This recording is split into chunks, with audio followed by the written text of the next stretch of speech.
cosa simile. Giuseppina Sasso, parla d'arte, dai, parliamo d'arte assieme. Che cos'è l'arte per te? Ma io non so se è una cosa che può salvare la vita, può anche rovinartela. A te invece la rovinata? Un pochino tutte e due, devo dire che come dire, sono bipolare, posso dire di essere bipolare.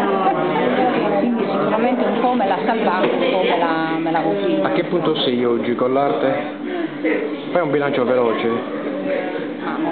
I bilanci possono essere molto difficili, molto, come dire, la stessa cosa vista in positivo può essere anche estremamente negativa. Io sono molto soddisfatta del mio lavoro, penso di poter fare molto di più, quindi sono molto soddisfatta, ma allo stesso tempo tornerei indietro e direi la sindrome di Penelope, quindi ho questa cosa